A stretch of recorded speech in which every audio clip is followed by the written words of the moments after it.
back at home. As you can see, some of us parents are here with the crew in the shop in Kent, so we're excited to be here. We started a little auction planning today, so we've been here for a few hours getting some things rolling. So we have some announcements. So if you're new tonight, I see Yvette Wilson from California. Welcome. If you're new tonight, just bear with us here. We have some important announcements to give everybody about the auction before we get started tonight. So October 22nd, 10/22/22. Make sure that's marked on your calendar. Kristen, Becky, and I went and toured the facility yesterday, and it's absolutely beautiful. We're really excited for this event. It's going to be in Enumclaw.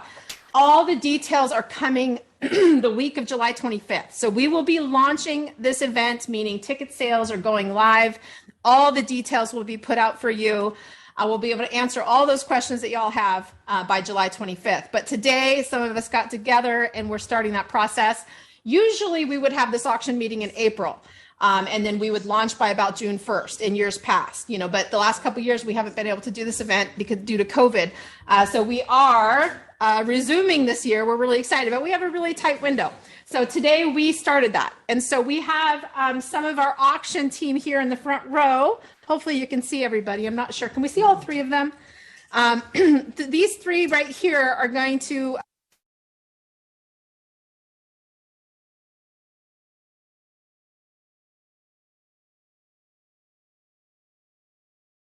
at least. So these three, it's perfect the way it is.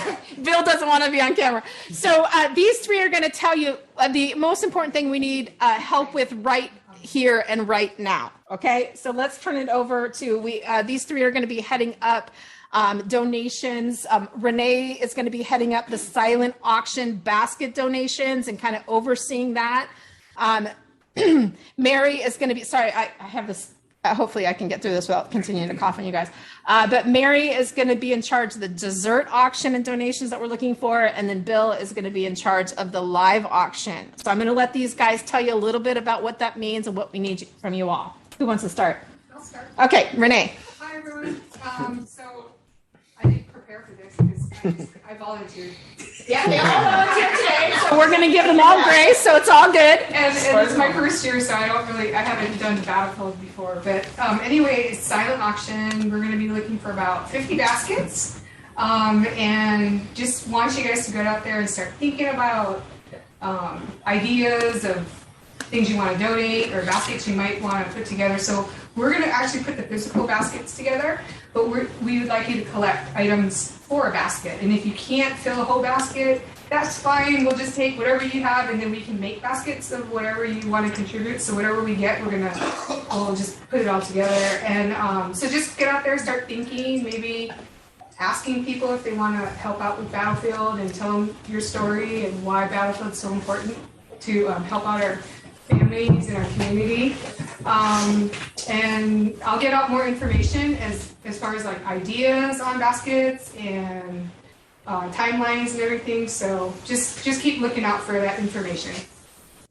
Yes. And Mary. Okay, so I am heading up the dessert auction. It's been very successful in the past.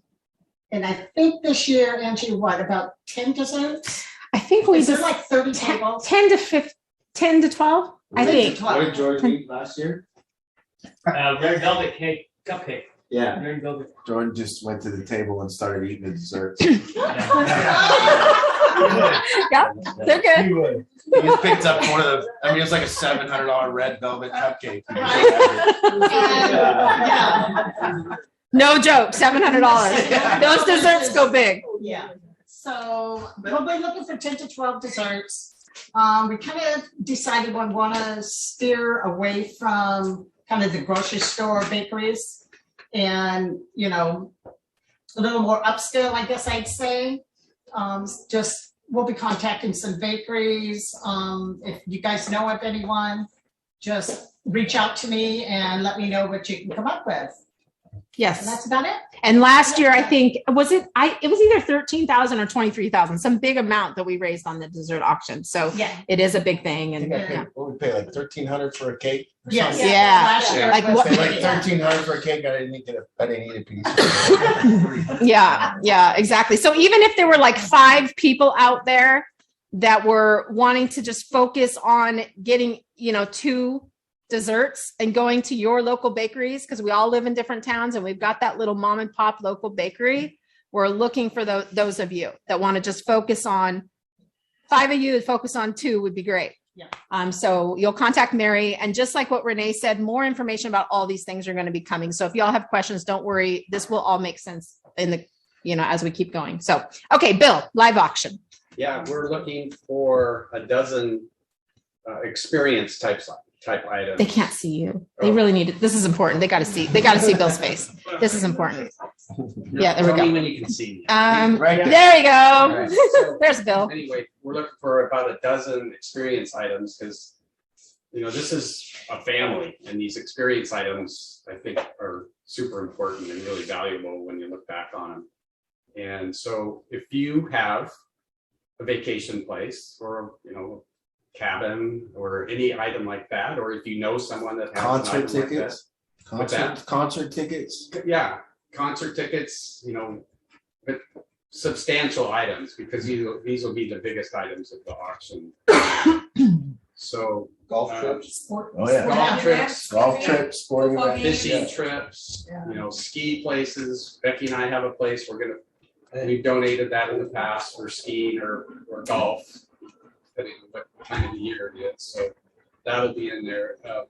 Maybe an ocean place, so people could do. And it's not like a one-day event. We're like, I think our condo is in there for a week. People have to have it for a week. Yeah. So Somebody got the experience of New teeth. That was donated one year. Mhm. Oh, yeah. Chris could build you a deck. Yeah. yeah. So anyway, if you have those items yourself, or you know somebody, a friend or family member that has an item like that, that might want to donate it, that'd be great. But something substantial, not a one day thing generally, because we're looking for something that is going to generate a lot of bidding. What if you like auction off like me, you and your kid or something? Good idea. People will pay the big bucks for that, Kyle. Yeah. A personal UA. Yeah. A personal UA. Massage from Kyle. would be Yeah, good. Kyle and a sweet old Kim and you and a massage. You weigh massage. A day with Mark. Yeah. And just to clarify, we still will take those small things too. He is just speaking on the live auction. So he's coordinating and organizing some big packages for our live auction to make sure we have some really big sellers. And so we'll still take those little things. And if you're out at a restaurant, basically what I start doing this time of year is I take these forms that we're going to have available to you guys in the next couple days, electronically and paper. But there's a letter that says, hey, I'm writing on behalf of Battlefield Addiction nonprofit organization. Our auction's coming up. We're looking for support. The benefits to them for donating. So basically, I carry these letters with the procurement forms with me in my purse. So when I go out to dinner, I just simply ask for the manager. And then I just let them know, hey, I'm with Battlefield. Have you heard of us? Oh, you haven't? Well, da-da-da-da. Or, oh, you have? Awesome. Well, we're having this auction, and would you be willing to support us by donating a gift card? And so they give a $50 gift card, a $100 gift card. All those things we're going to gather. And then that's going to go to Renee, who's doing the silent auction, and she's going to be putting together these packages in the silent auction. So even those things, gift cards everywhere for small items too. So yeah, I just want to clarify that. We'll take them all, and Bill's in charge of the live big stuff. So be thinking, and we will get these forms out to you guys. We'll post them on the Facebook private group under files. We can email them, however we can get them to you. So you can start shooting these out to your contacts. Who do you know? Who do your friends know? What businesses do you go to often that you can ask for a donation? And then you can reach out to me, Kristen, Becky, or any of these guys with questions, and we will have more information to come. So stay tuned. Okay. All right. Are we good? Did I miss anything? Okay. Let's move it on over to some comedy. Those of you who don't know Kyle yet, this is Kyle Munkers. He's a manager over at Rebuild Recovery here, and he brings us a little comedy to start our evening out every week. So take it away, Kyle. Okay. Renee, have you heard that joke about gaslighting? Yes, you have.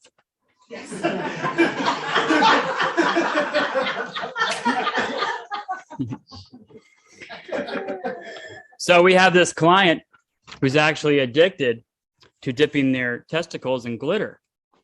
It's pretty nuts.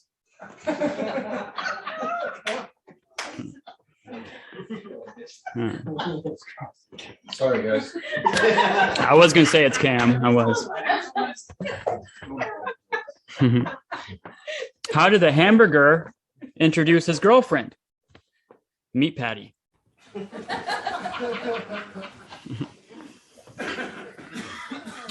So I'm going to make this new laxative that also has ibuprofen in it, but I'm calling it Ibu poopin'. I like that one. These are good ones. Yeah. I got kicked out of every fraternity in college because I'm circumcised. Turns out you have to be a complete dick. That's good. Oh, God, you bring the heat. Yeah. This one's for people who like Marvel movie buffs. What did Mike Tyson say after working out with Chris Hemsworth? You're going to be Thor after that.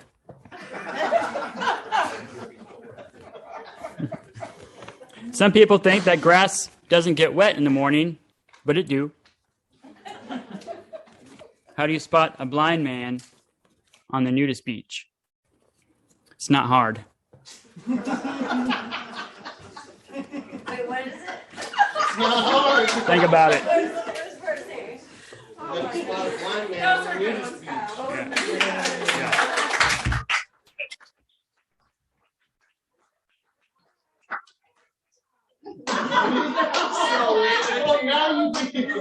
So late. Oh, wait, I can do one more. Okay, one more. I can do one more. Go ahead. Go for it. All right. I wasn't gonna do this one, but Oh, no. no, it's not bad. I mean, it's pretty bad, but no, it's not. I mean, it's nothing. I mean, you'll see why I wasn't gonna do it. I have this hen that can count its own eggs. It's a mathematician. Now you know why I didn't do it.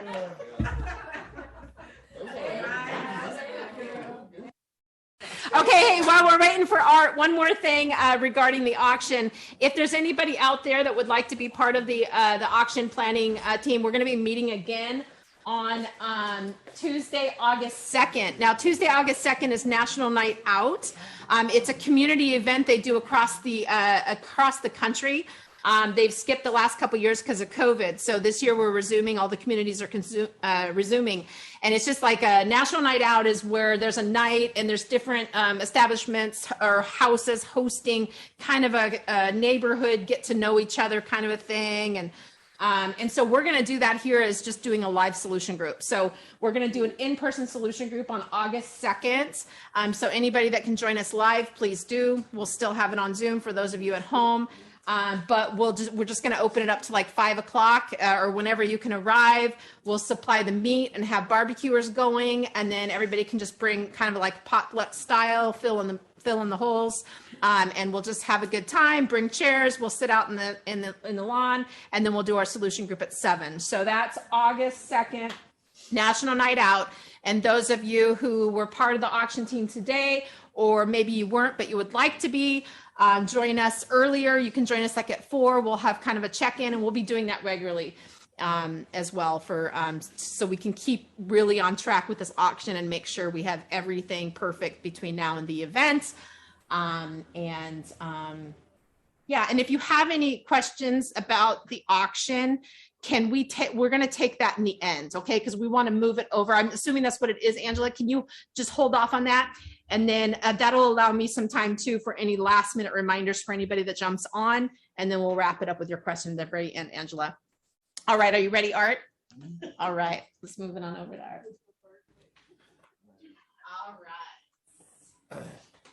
All right. I was at a poker table in the main event, and it just started, and then this guy sits down next to me, and his energy is big, and he's got a New York accent. And first of all, I automatically just think people are cooler that have a New York accent. I like listening to them talk.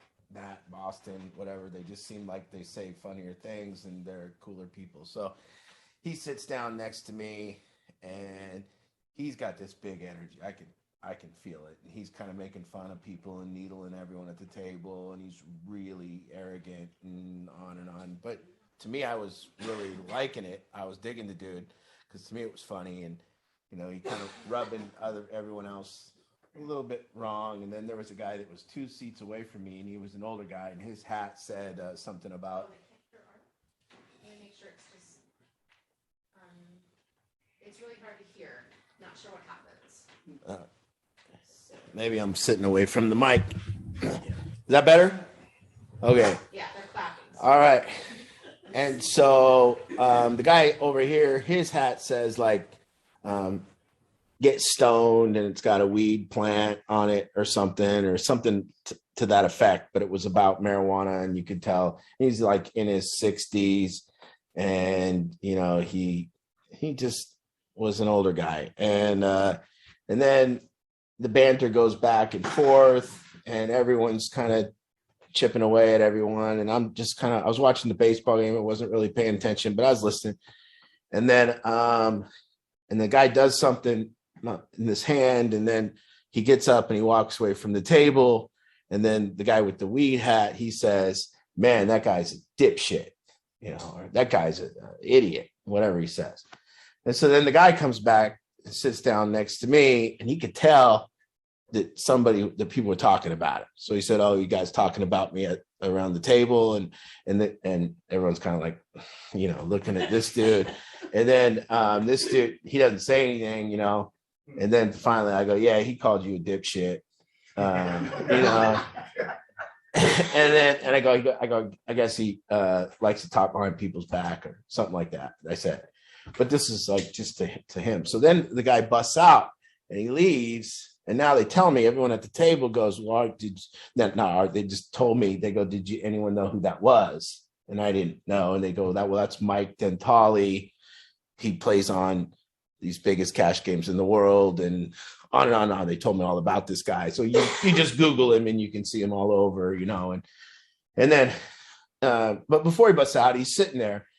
And then the guy goes over here, something like, "Well, the New York guy was really sweet. He kind of said, 'Well, why do you care if people were talking about you?' Somebody asked him," and he goes, "Well, I care what people think of me. I'd like to know what was said about me." I go, I care."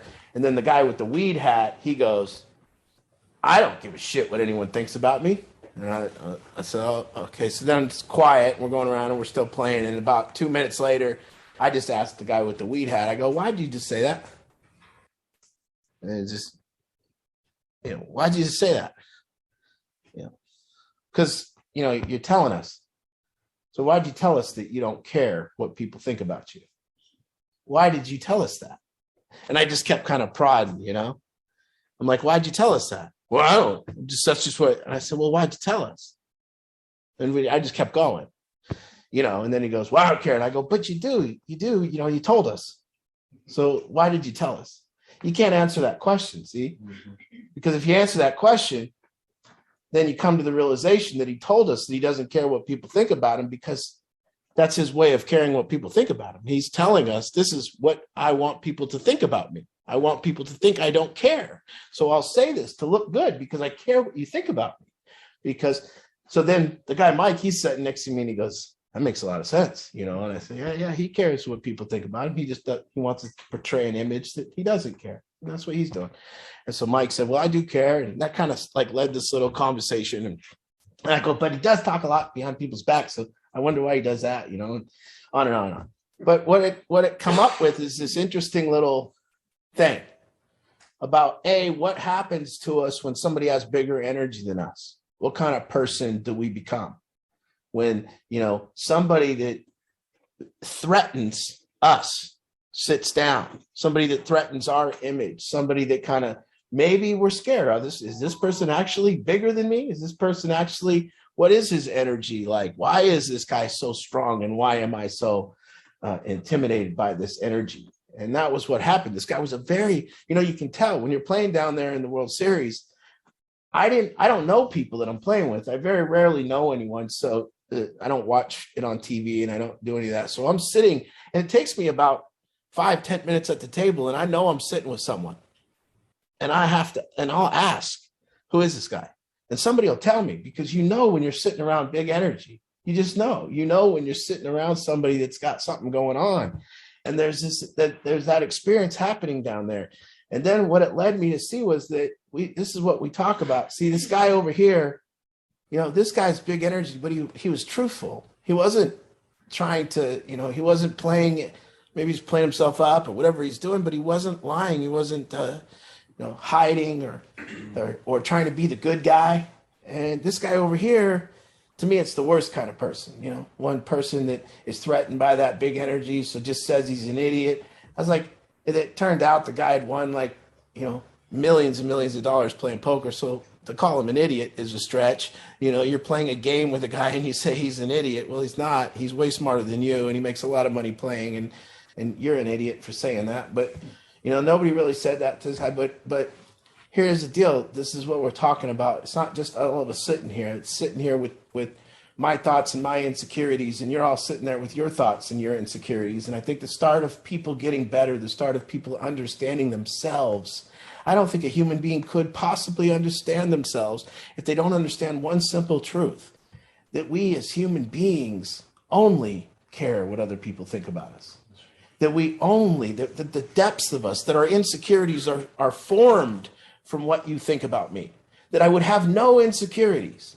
So when we talk about insecurities, I also want to say that you guys, we really need to understand the pettiness of our insecurities. We're not talking about I'm insecure of heights. We're not talking about I'm insecure of spiders. We're not talking about I'm insecure of falling down or anything. I'm insecure of my health. We're not really ever getting to those big things. What we're really insecure about is so petty. I bought a new, when I was first sober, I was sober about 3 years, and I'd never bought a new couch in my entire life. And then I bought one of these couches. Boy, it plugged into the wall, and you hit the button, and the thing went up, and it had a remote, and I had a cooler right here in you just pick it up, and I could put my drinks right here in the cooler, and it was luxurious. It was like the Cadillac of couches. And then, first or second day having it, there was a guy, Brian Novak, and he comes over to my house, and he makes himself this drink, a fruity kind of drink or whatever he does, and he comes walking into the living room, and the drink just comes in all over the couch, the first day. And so now I got like the Kool-Aid drink all over the couch. And then, and that right there, that experience, sitting there when your new thing, that's an insecurity. So we talk about our insecurities being attributing our insecurities to our upsets. Why do we get upset as human beings? Will you ever get a new pair of shoes and you wear them out and they're white and that first drip goes on them, or your women get a new white dress and you're going out for the night, and then the ketchup, boom, and now you got to wear that dress all night, and how hard it is to get it over this stuff. So our insecurities are just these little petty reputational things, these petty things about gain and loss, these things about when I take my car and that experience of putting that rim into that curb, and then that 2 hours that I'm just obsessing about how my car is now not worth what it was used to be worth, and how I've ruined it and it's not as good as it was, and my new shoes getting ruined, and is my haircut today, I don't know if she got the cowlick good enough. So you guys all, maybe you can see it kind of stick out back here. That's very embarrassing. And so now you're looking at your new haircut to make sure that's perfect, and these insecurities that upset us in relationships. We're talking about your mind. We're talking about your mind, and I'm yours. And then the girl gets upset or the guy gets upset because, you're not acting like mine. You're not acting like my possession. You might want to go out with your friends, but you got to let everybody know that you're mine. And this might weaken me. So our insecurities are these little petty things about what kind of phone we have and what kind of shoes we're wearing and what kind of haircut we have and whether this girl is going to go out and talk to other men or whether, she's going to actually be at the club telling other men he's all mine and he's home and I'm his and stay away from me and these pettiness of our insecurities and how we get upset and that feeling of gain and loss. And our insecurities are formed from gain and loss. I'm upset because something is threatening a loss in my reputation. It's making me less than. Somebody has messed with my car. Somebody has talked to my wife. Somebody has done something to my property. Somebody has taken my pencil at work, or somebody has said that I'm not great to somebody else. Somebody said, hey, your art's not that great. And now, I'm obsessing all day. Just if you really want to know our insecurities, just wait and, have somebody tell you, like somebody walk up to you and you go, you should have heard what Mike was saying about you. And then just have them not tell you, just let that go. So if I come up and I say, hey, hey, Renee, you should really hear what your son's been saying about you around the program and what he said to the other parents last night. And then she goes, well, what'd he say? And I go, oh, don't worry about it. Don't worry about it. Don't worry about it. And people always try that one, and just that experience of being there with that information and not knowing what people think about us. That's the insecurity. And really, to get to know myself, I had to get to know the first fact. And the first fact was, man, I am deeply obsessed with my reputation in some form, whether I want people to think I'm generous, whether I want people to think I'm kind, whether I want people to think I'm open-minded or closed-minded, where I want people to think that, I help people or that I'm not about money, or maybe I want people to think I got all this money and I'm a baller. I mean, it's like, it's all over the place and it's with different people. And so this general understanding that the fact, one, I care deeply about my reputation. I'm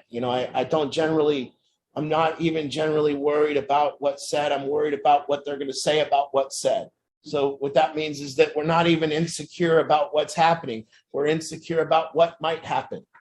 So we're never scared about what's happening. The way Jack Kornfield says it, he says that you walk into the woods and you're not scared of the woods. You're walking into the woods, but you're not scared of the woods. You're scared that there might be a bear.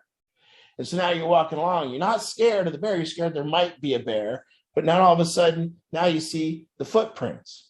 Well, now you're not scared of the footprints. You're scared there might be a bear still. So then all of a sudden, now you see the bear. Well, now you're not scared of the bear anymore. You're scared that the bear is going to come eat you. And so we're not even scared of what's next. It's not that I worry that you're thinking that about me. I worry that you're going to tell somebody that you're thinking that about me. I'm worried that now if I know that you think that about me, but you're going to walk out onto that road and get hit by a bus in 5 minutes, I don't care what you think about me. I just care what you might tell other people about what you think about me. So the first thing I had to realize is that I do care. And it is the source of my insecurities, what people think about me. It is. I'm not generally sitting here scared about my health on a day-to-day basis. Sometimes I'm kind of a hypochondriac, but not sitting here obsessing over it. I'm more obsessed with what people think about, oh man, that feeling of riding in my poor little dinghy of a boat on Lake Washington when you roll into the area where the yachts are. Oh man. I feel real big when there's no other boats around. I'm on my boat, like, look at me, and then you roll into the Lake Washington Seward Park. Oh. Like taps, you're out there bowling. Oh yeah. Yeah, then you roll into that.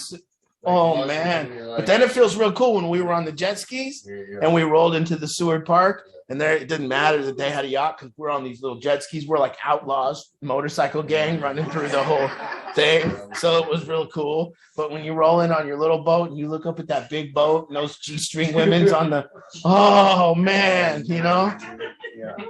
And it's that feeling of being less than, that feeling of like, man.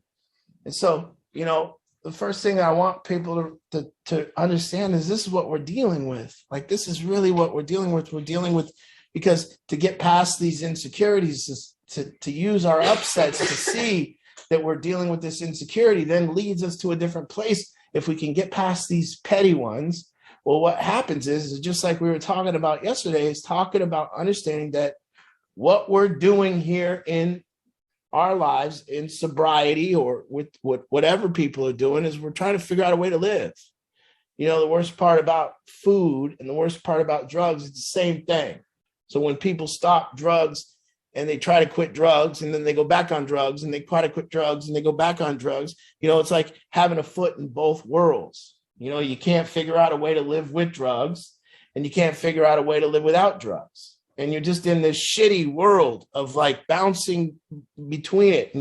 And the solution is to figure out how to get your foot out of that drug world and put both feet in the world of no drugs and then figure out how to live. How do I live with no drugs? How do I do it? And that's the same thing I'm going through with food, is that I got one foot in the bad food world and I got one foot in the good food world. And I just keep my both feet there going like this. And it's miserable. And what I haven't been able to do is figure out how to live with the good food and sustain it and stay there. But as opposed to sobriety, I figured out a way to live.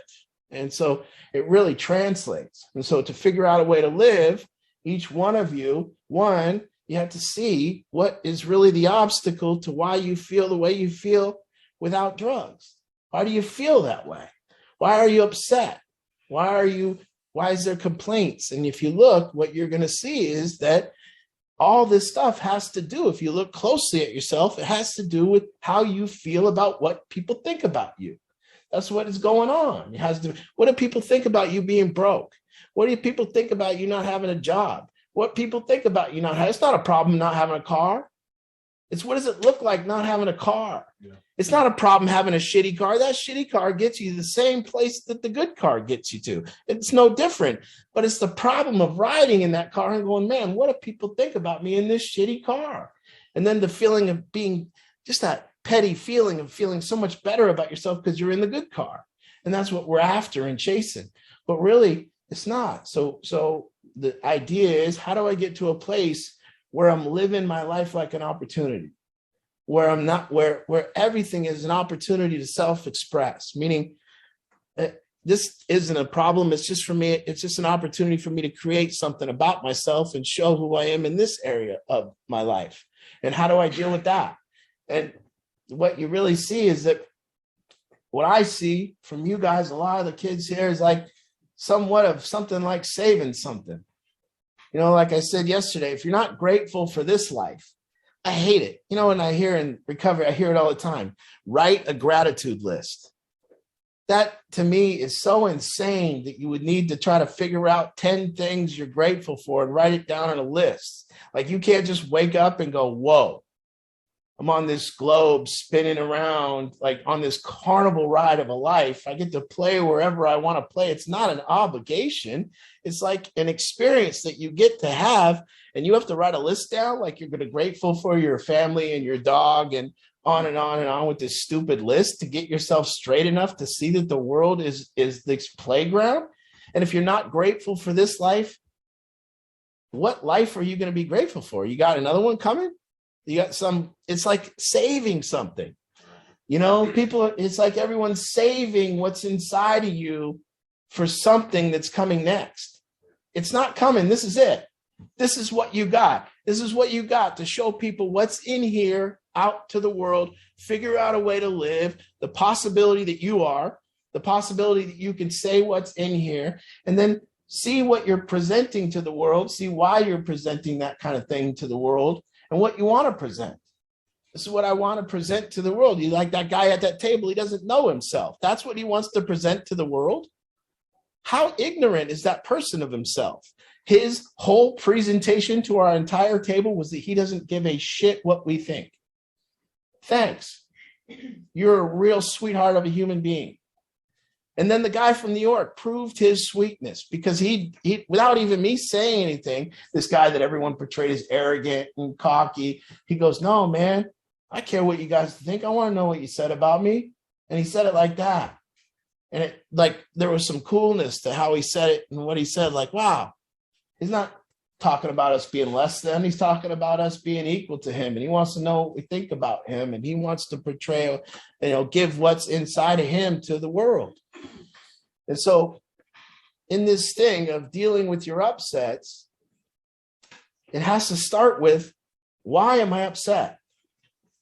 And I've had this thing come down. Something's hit my insecurities and I'm upset right now. I used to think forever that when I was upset, it was due to the fact that somebody was being an asshole.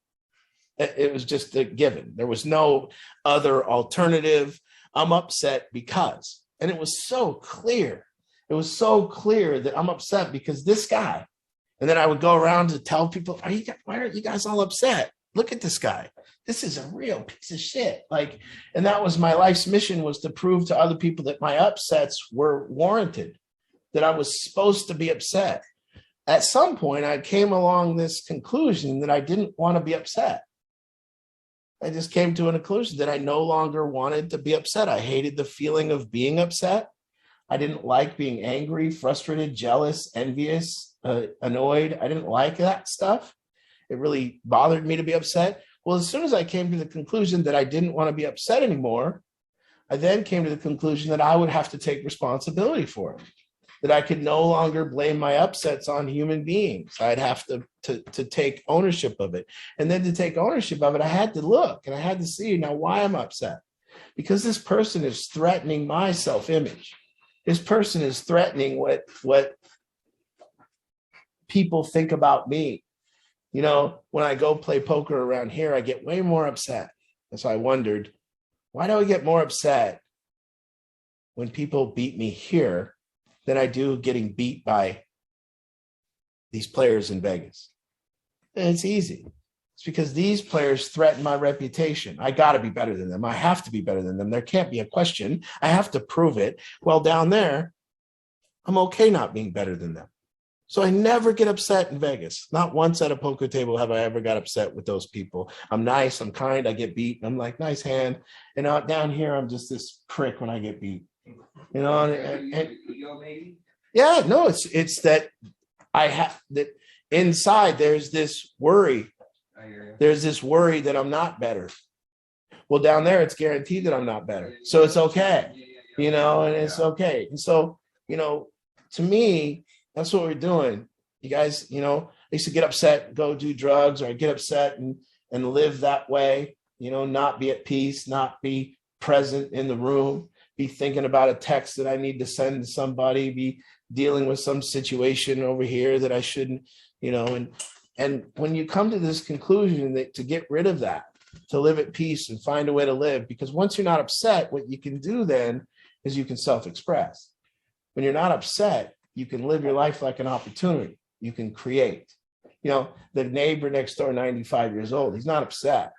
He's not upset. And therefore, he's out. What he likes to do is he picks every piece of greenery out of his rocks. And then he rakes his rocks out real smooth. And then he takes care of his yard. And he lives a very peaceful life. So once you figure out that your insecurities have been hit, what's the next step?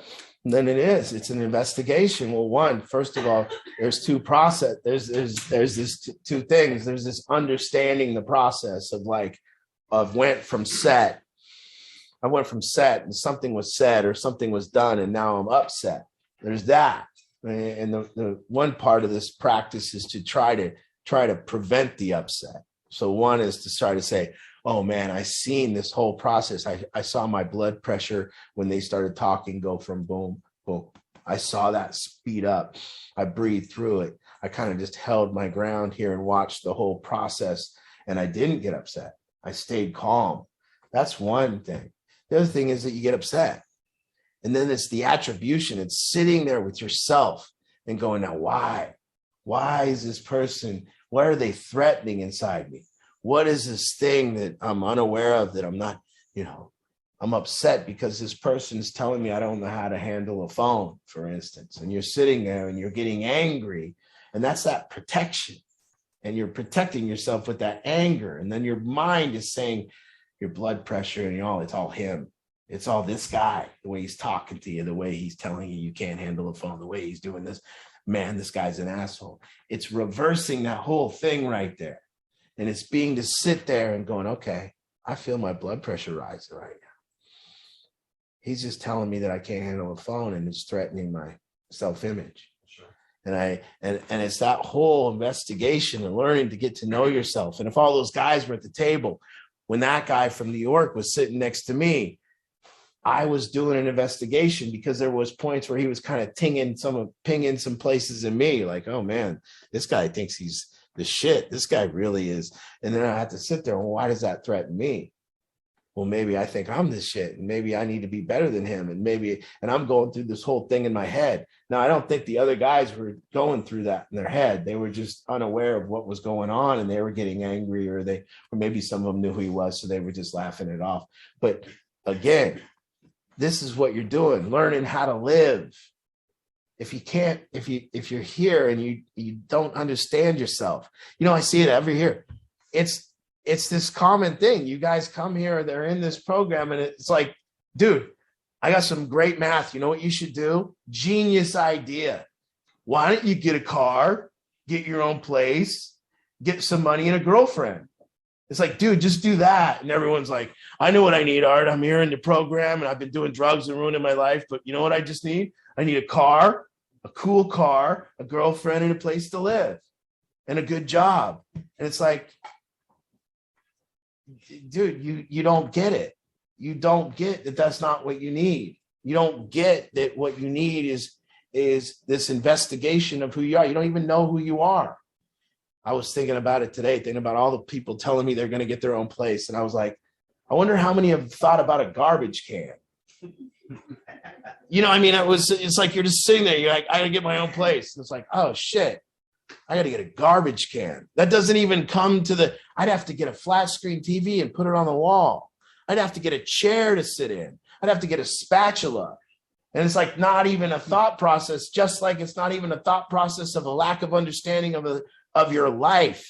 Like, you don't understand your life because you don't understand yourself. I can sit up here in front of you today for one reason. I've investigated my upsets. I've never blamed for 10 years. I haven't blamed my upsets. I might get upset. But when I get upset, there's a going back to my corner, figuring out why I got upset, seeing what was threatened, not blaming the other person, seeing why this just went down, what just happened inside me that threatened me, that I had to get upset. Why couldn't I just told the person calmly, don't do that? Why did I have to be an asshole? Why did I have to get all, turmoil inside of me? So I can sit up here because just the same reason that Eckhart can write about ego, because he studied he studies it. Are you studying yourself, or are you studying material things to help your reputation? Are you studying yourself, or are you studying, what you're gonna, not even studying yourself, just like, I can't wait because I'm going to get this car and then people are going to bow down. Like, nobody cares that you got a car, but you. They don't. Nobody cares. And maybe that's so crazy because maybe that's what we think it is.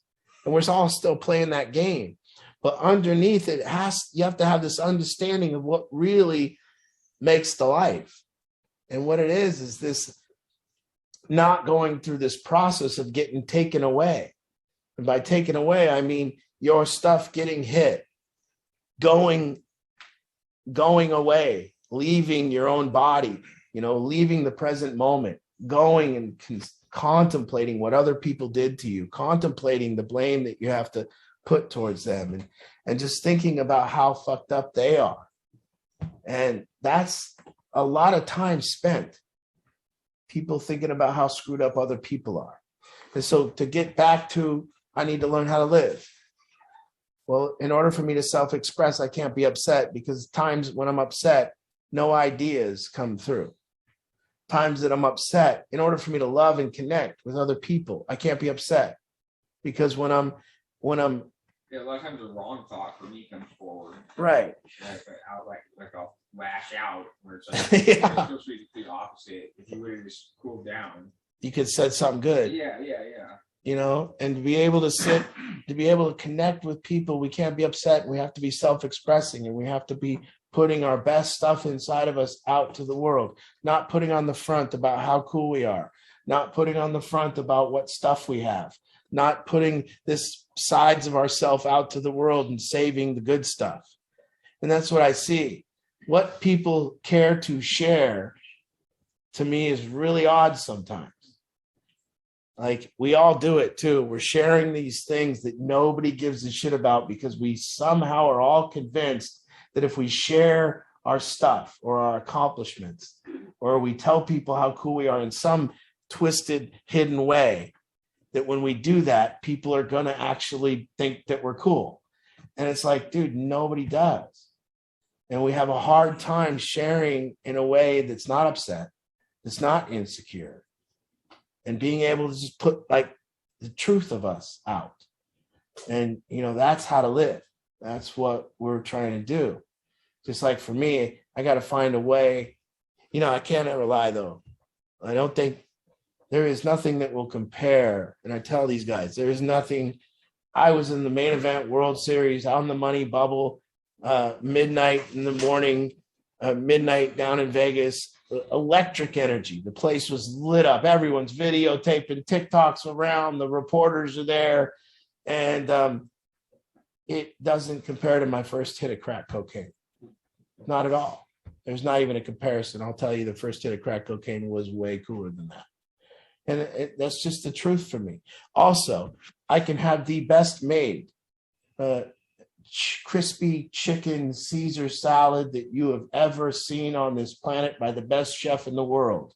It does not compare to a Dick's Burger, fries, and a milkshake at all. There's no comparison. So, but I have to find a way to live.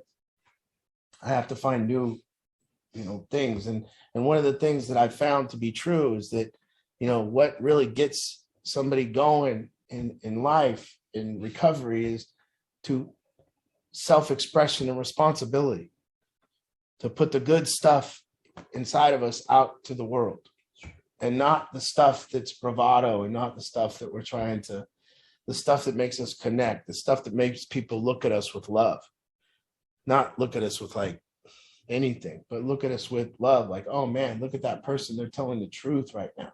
So, this getting rid of these insecurities, and there's only one process that I've found to be true to get rid of your insecurities, and that's this total looking into them. And the only time you'll know when you're insecure, the only way to know that you're insecure is that you're upset. That's it.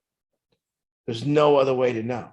And so as soon as you understand that that upset is there to tell you how small you are, how petty you are, at this time, I see here, I always say to the kids, I imagine how much time it's thought about when, like, you hand out that cigarette, you got your one pack, and then somebody goes, can I have a smoke? And the first time, everybody's very generous.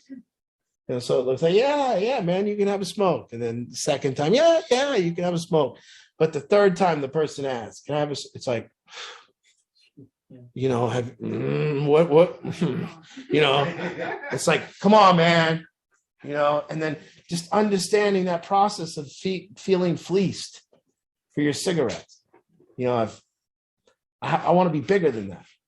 I want to get to a place where somebody asks me for a cigarette, I just throw them a pack and I don't even smoke.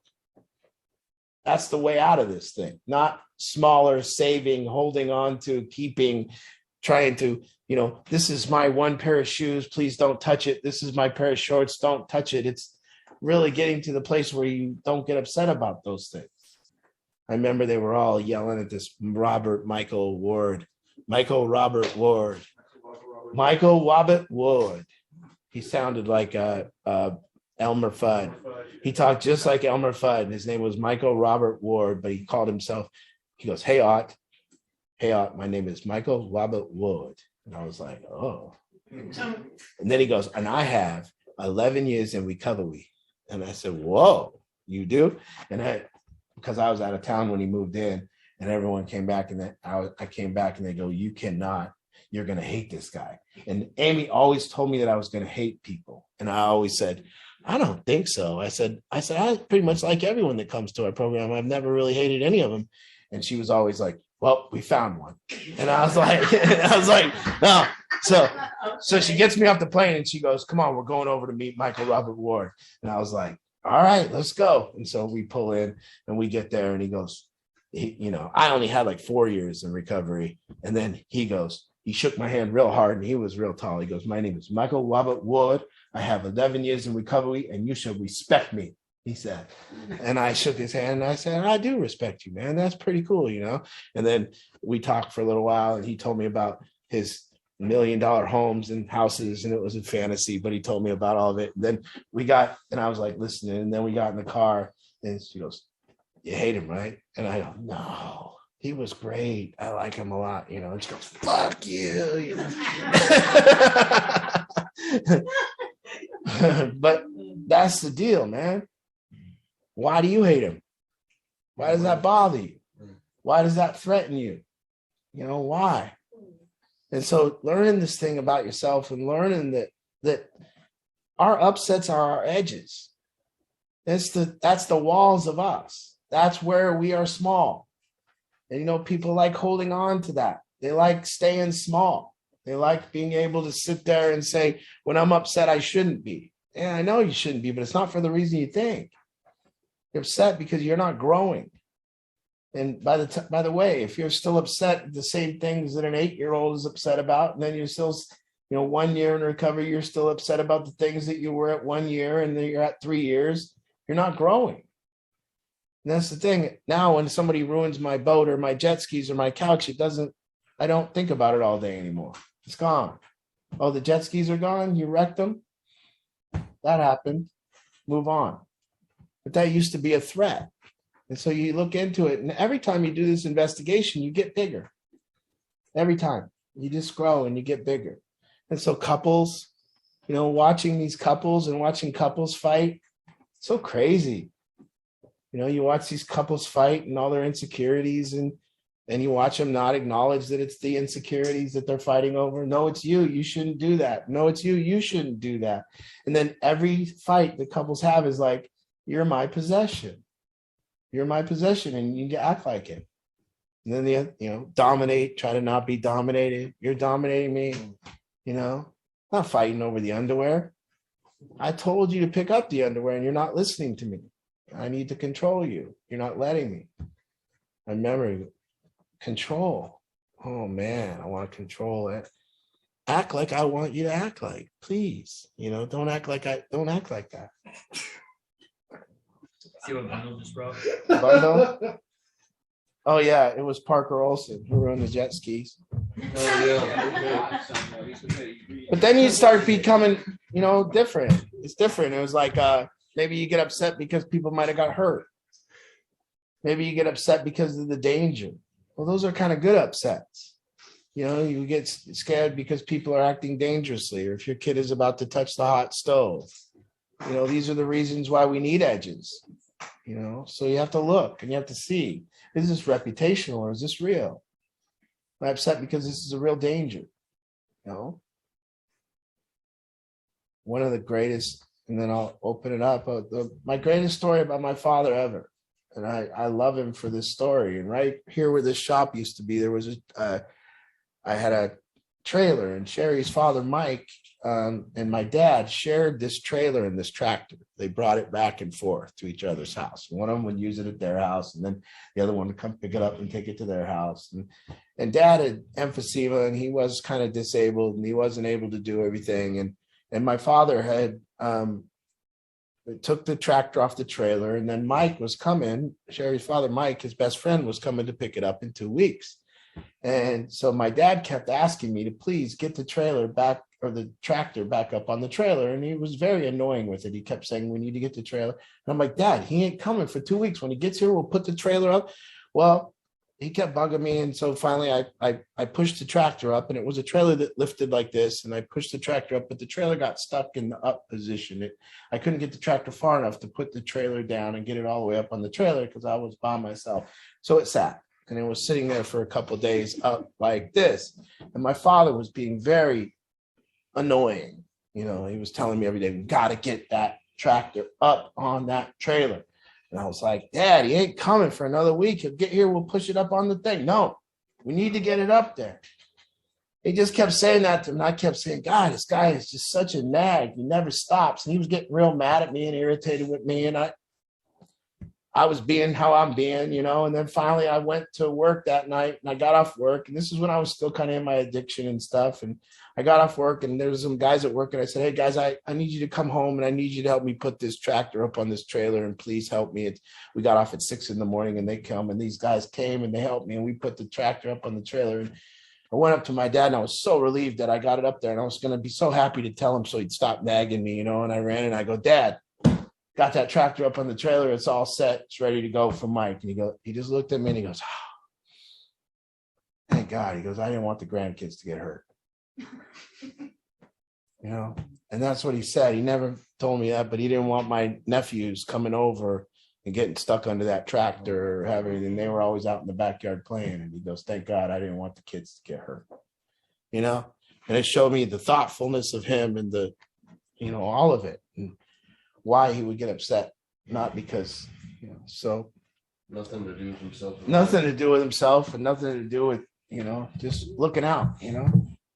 That's the kind of upset that's good stuff. You know what I mean? People looking out and I'm upset because you might get hurt. I'm upset because it might be dangerous. I'm upset because you're not thinking of those are good. So you got to be able to investigate and look at these upsets. And you got to look at what they are and what's going on.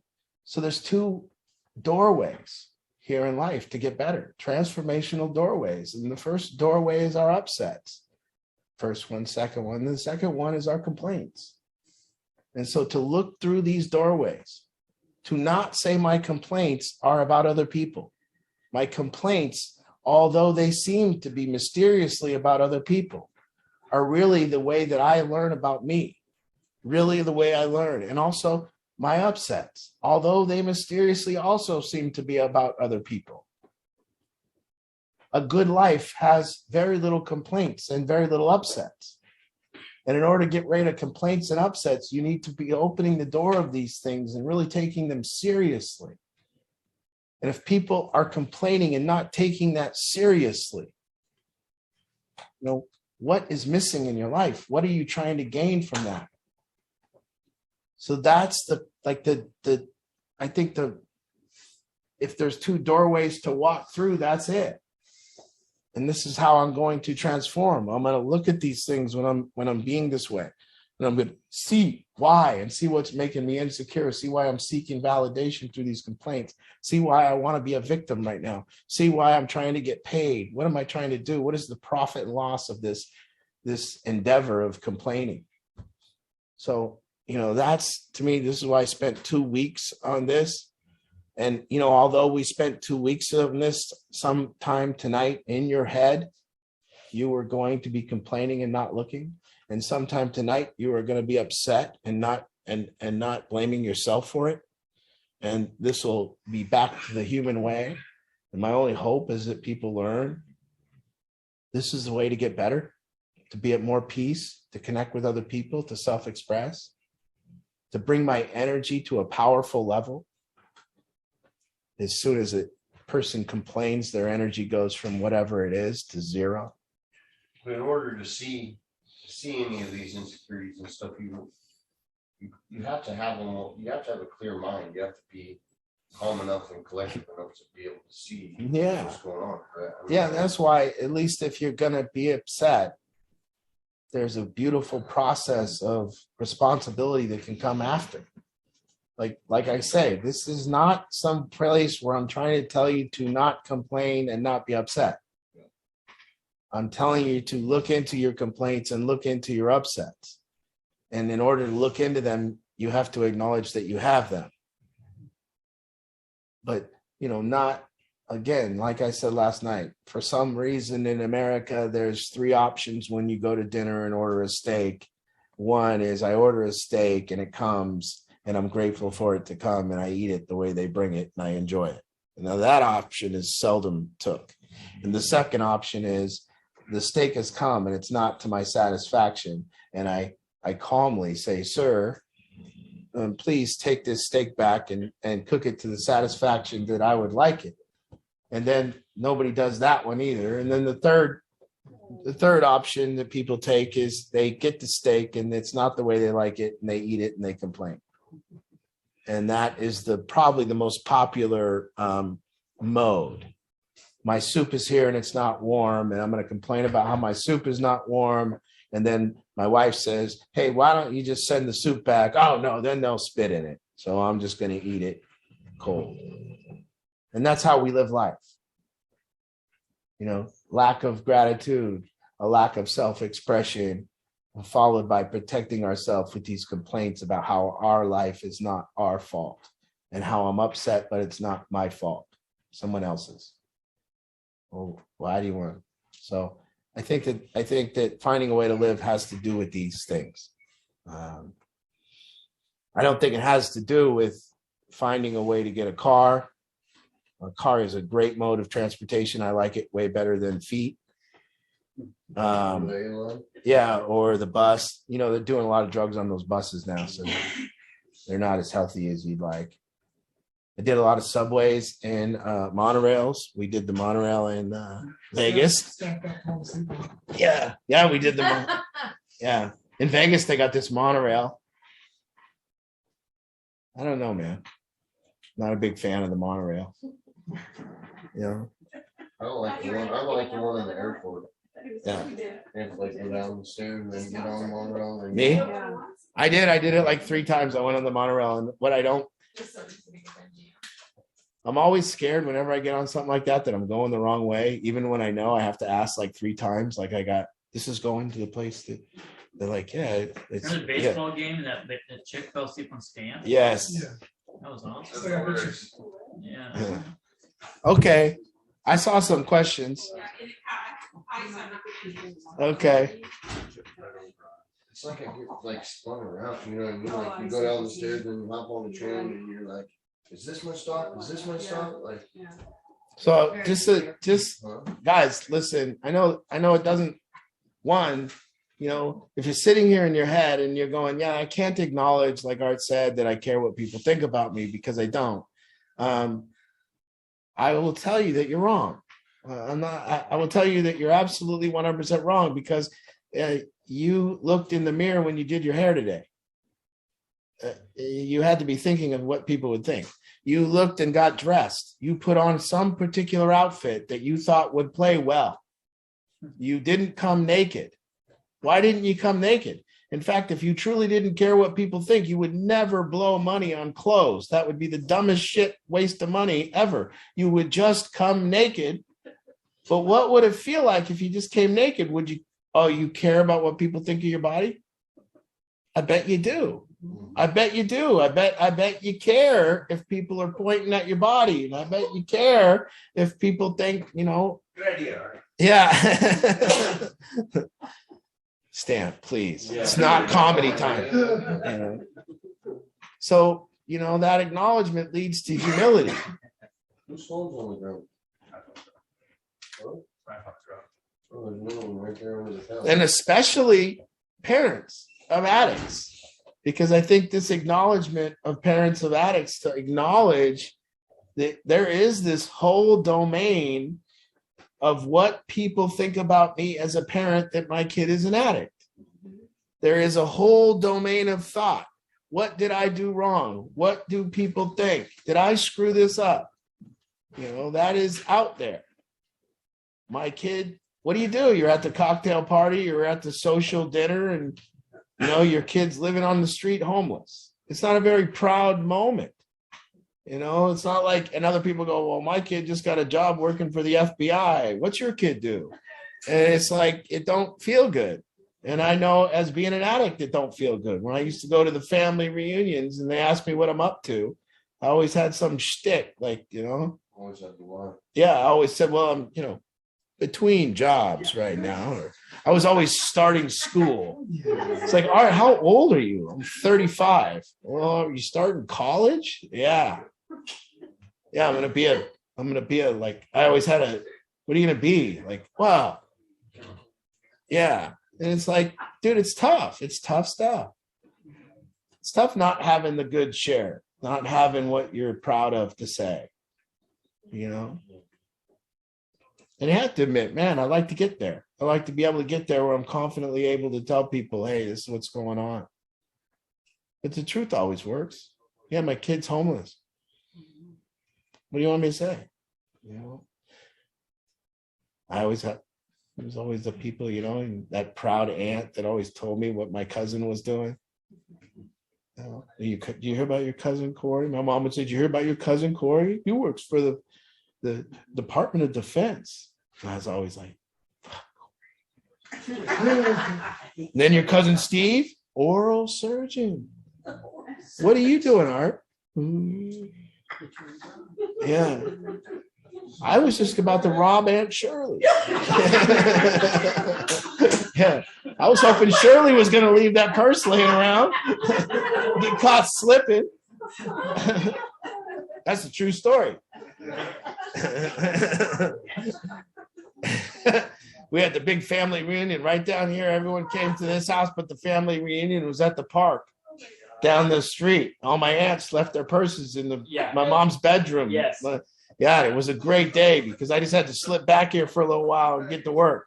Yeah, I've done that. Yeah. Yeah. Oh my God. I Yeah. think my grandma's house, dude. I'll leave the purses in my grandma's room, man. Yes. Yes. Hit them all. Oh yeah.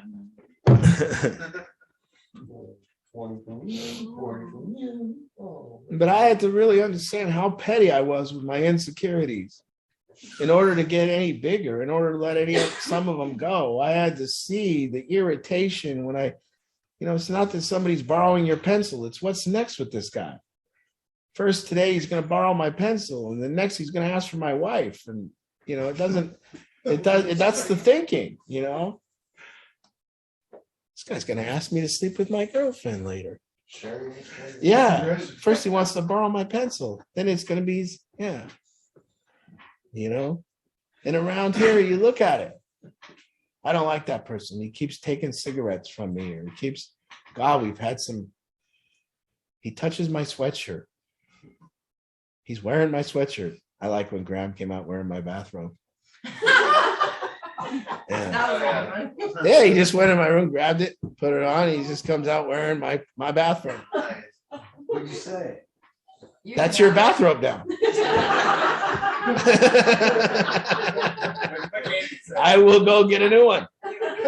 Yeah. You wearing any underwear in that thing? No. Nope. When I got home from Vegas and it's hanging back on my wall, I still put Angie's on though. I haven't put it back on. Yeah. Okay. All right, if there's any questions out there at home on Zoom, just use the raise your hand feature or unmute yourself if you can figure out how to do that. I'm always while you're waiting. Come on, you can. Angela had a question about regarding the option, so we'll get to that before we. For sure. What is transformation? I mean, what is it? This idea that we can go from something to something else. And I think that, what is that noise? It's a bird. Huh? It's a bird. Wow. A little teeny one, dude. But what it is, everyone talks about transformation. Everyone talks about it. We used to talk about it all the time. But what is it if it's not getting rid of the things that used to upset me? How would I be more spiritual? Will I be less upset? So a spiritual transformation means that I can go from this person that wasn't at peace to a person that is at peace. But I can't fake it. I can't just tell people I transformed. There has to be something to get rid of, something to lighten the load.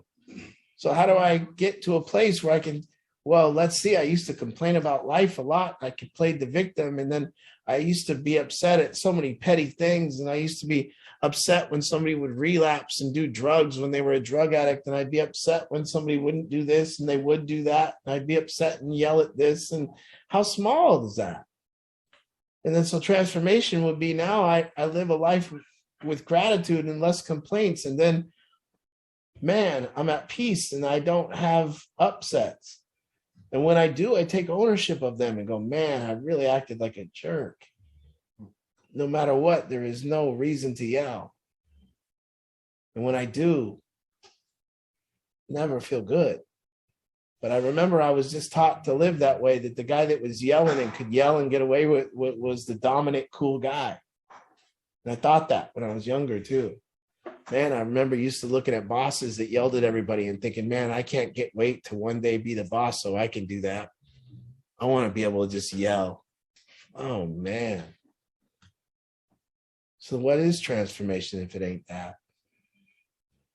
And how is the process if it ain't one? I acknowledge that I care deeply, and they're the source of my insecurities. Is this whole insecure with my story? Is my story good enough? Is my car good enough? Is my house good enough? My kids, am I a good enough mother? Am I a good enough dad? Am I good enough? Do people think I'm a good person? Do people think I'm a good dad?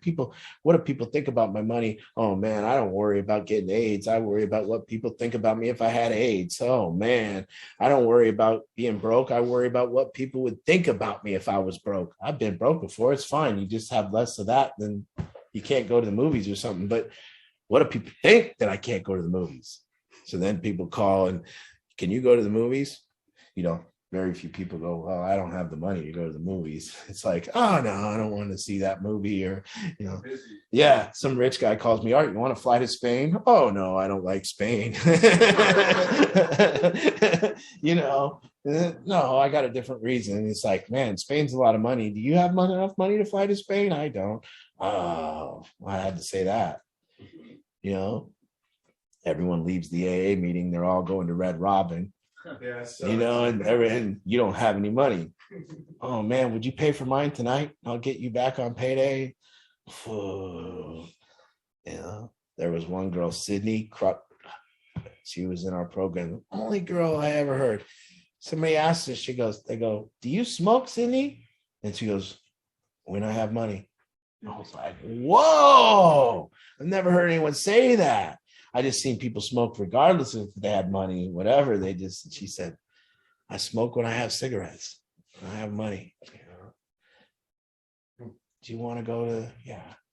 So I had to realize, one, I care what people think, and two, I'm very petty with it, man. I mean, I care what people think if I'm generous or not. I care if people think that somebody called me extravagant one time. It bothered me for weeks. I'm not extravagant. Have they seen my bedroom? I live with 2 dogs in the smallest room in the house. Extravagant? Jeez. And that's how we get, What a thing to call me. They said, you bought a virtual racehorse. I was like, that's extravagant. I know people that got real racehorses. I bought this little virtual thing that goes around. It's not even a real horse. Yeah. Travis has picked the worst goddamn horse ever. And I didn't buy it. We went 3 ways on it. Me, Parker, and Travis. It's in my car right now. Yeah. Me, Parker, and Travis went in 3 ways. We went 0 for 3 on its races, and then we put it in the stall. It's been there ever since. We've never raced it again. I have your record right here. Yeah. 7th, 11th, 7th, of course. Yeah, we lost 4 times. now. He's resting right now. Yeah. What's the racing, Parker? Let's drop some money on him, dude. You buy a horse just like you buy like I don't know, what do they call Pokemon character or something. Yeah, it's crazy. And then you can feed it and pay for it. Yeah, something like that. And then you go on these virtual races. Dude, they got high stakes races and shit. Yeah. And then your horse can get sold. You can sell your horse if it wins a lot. But Travis picked a dog shit horse. You can stud it out and shit. Yeah, you can stud out the horse. Yeah. Yeah. Someone's making big bucks. Oh yeah, me, Parker, and Travis. We people buying the horses. Man. we had a virtual racehorse. We had crypto mining equipment. We had it all. We had it all. We were going to be rich last summer. Trying to find any way we could. Yeah. We had a machine running at the military house. It was making us like a strong 42 cents a day. It cost like $1.50 to run. Yeah. Yeah. 2.9. Power built military house was $9,000 for a month, but we made 40 cents a day. I think Travis has got it dialed into like $167 a month, Yeah. but he pays like $179 a month for power. Yeah. All right, let's go to Angela's question and get that taken care of. And if there's anybody else out there, I was trying to get you unmuted, Angela. So if anybody popped on late, we were talking about the auction, more information to come in the weeks to come, October 22nd. Hey, Angela. Can we hear you? Hi. Hey, Art, that was great tonight, Art. I really like that. I did want to ask a couple questions about the auction. It's the 22nd, 6 or 6:30, did you say? We'll narrow that down by the time we launch on the week of the 25th. Okay. Probably more like 6, but stay tuned for the official word on that. Okay. And the baskets, if I can come, I would like to do a basket of hair care products. Great. And Fabulous. if I can't, where would I send it to? I can message you that, and on the procurement form is that address as well, along with the receipt. So it's actually all on that. Angela, we got Jeff, Nico, and Justin that just perked up when they heard hair care products. They both. I can do men and women. Jeff, Justin, and Nico, all three of them, I have walked up on in the house from behind, and then thought to myself, when did we get this hot new girl? Because they all, although they have beautiful locks, they also all have nice, cute little butts. So I'll do one for men and one for women. I'm always like, Kyle, when did we get this hot new girl? Yeah. Yes. All right. We hope you can join us. It's going to be great.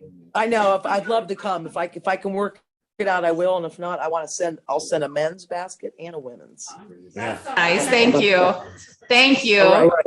And let me clarify one more thing on top of what I was talking about. All you guys who would like to be part of the auction team, you can join us. But also just know that also those of you who don't necessarily want, you don't have the schedule that would allow you to take part in all these auction meetings we're having. That's okay. As we get closer, there's going to be jobs the day of, the week of, that we're going to need. So there's going to be plenty to do later. And if you're just one of those people, that's great too. So don't worry too much about that. But if anybody does want to be involved, you're totally invited. And you can join us on August 2nd, 4:00. We'll do a 1-hour auction check-in, make sure we're on track. Then 5:00 for the National Night Out barbecue. And then 7:00 in-person solution group. Tuesday, August 2nd.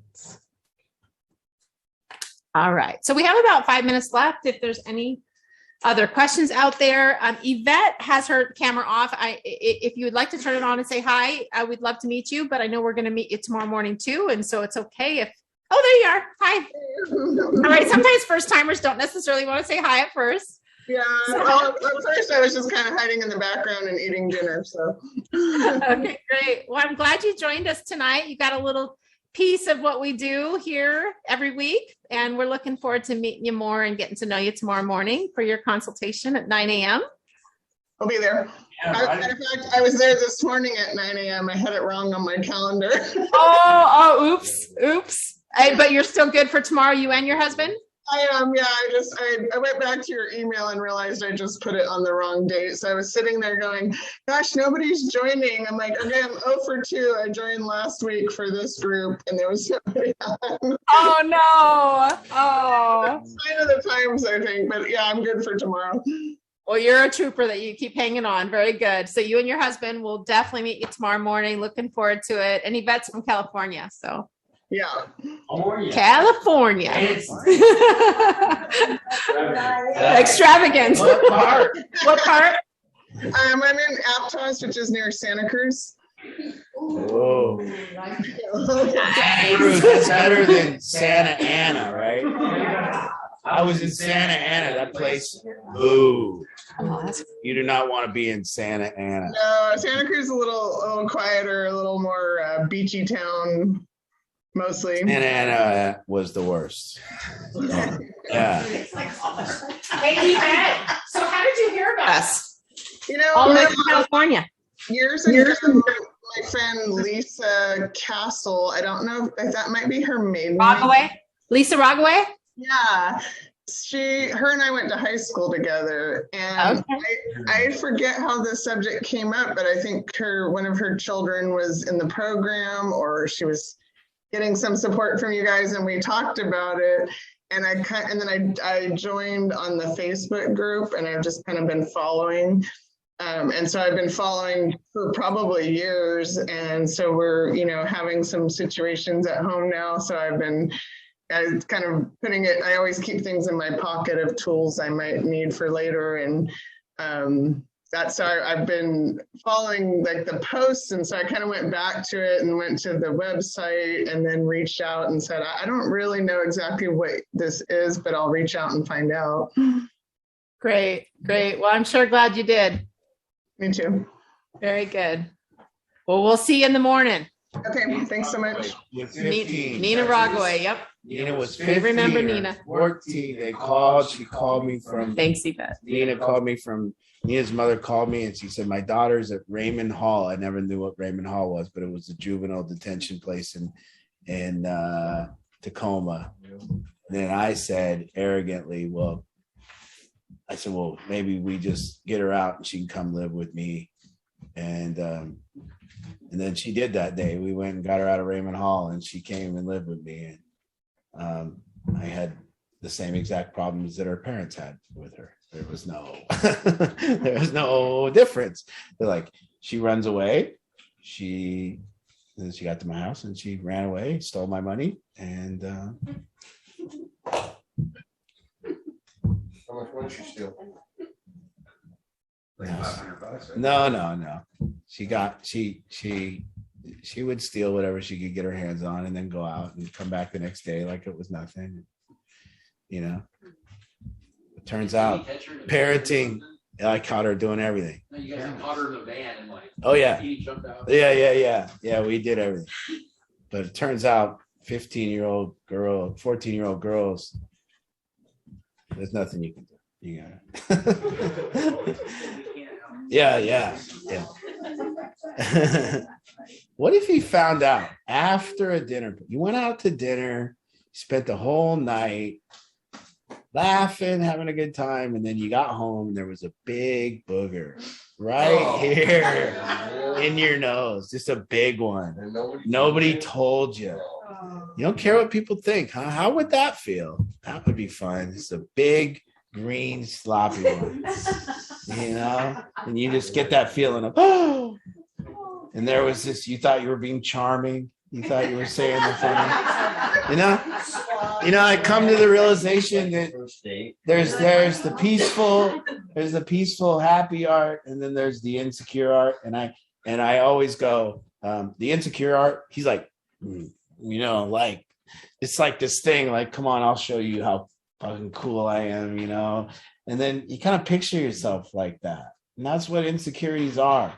They're this thing of us putting on this thing, and it's so not truthful. And then it's deciding what we're going to share about ourselves, and the things, the stats, the things that we do, and the the hating of ourself afterwards, and the understanding, man, I wish I could have refrained from telling people that information. I wish I could have not told people like about my money or about this or about that. And I wish I could do different and maybe ask about them or whatever. And this insecurity thing is to see the insecurity parts of yourself and what's driving that, and how this bravado and putting on this front plays out, and how that blocks connection and love and the things that we're really looking for, and how people see us.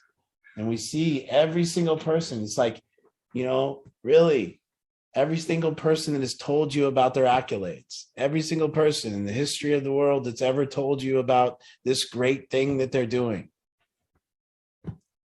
Does that really make you think that highly of them? And we all are under this impression that we're going to win.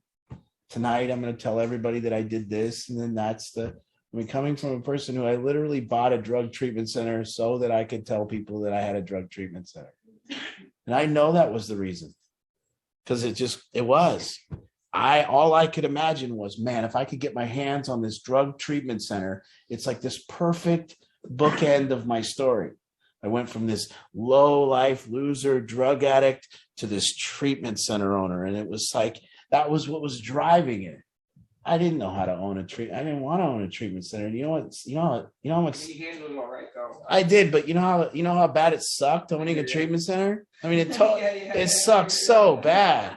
You got to deal with insurance places, and you gotta write everything down. You got to take a pen and you got to write someone's name, and then you got to write about them, and it's not fun at all. What I really wanted was this. I want to be able to talk and hang out. I didn't want all those. So you do that kind of stuff, and seeing what's driving you, and seeing this, you guys learning the upsets and, man, self-expression. I'm going to think today, and I'm going to think what I can give to the world. Something that I can give that maybe it'll be helpful to other people. This is what I went through, and maybe you could hear it. And I'm not telling you about this upsets and insecurities. I'm telling you about it because it's how I got better. I'm not saying I'm better than. I'm saying that's how I got better as a person. It's how I don't be upset. It's how I live life now peacefully. It's how I'm able to go to bed tonight, not resent anyone, and not think I need to text someone in the middle of the night and not be upset, and just lay there peacefully and go to bed, and on and on and on. And it's how you can do this work, and it's how you can deal with your kid, and it's everything. It's not anything other than, man, what about getting rid of your insecurities? What about when you see a mother up at the store and she's yelling at her kid? You just look at that. Look at how gross it is. And compared to when you see a mother go, oh, no, sweetie, you can't have that right now. Not today. And gently takes the kid out of the store. That's so much better. And so this process is very important to me. And I hope that you can see it's a real quick thing. I just got to stop blaming other people for the way I feel. And I got to look at why I feel the way I feel right now. And then I got to look at how petty it is, My cat fawns when that same couch, after Novak poured the Kool-Aid drink on it and stained it up. 2 days later, the front of the couch had these beautiful leather fronts, And then Fawns just comes over to the couch and he goes.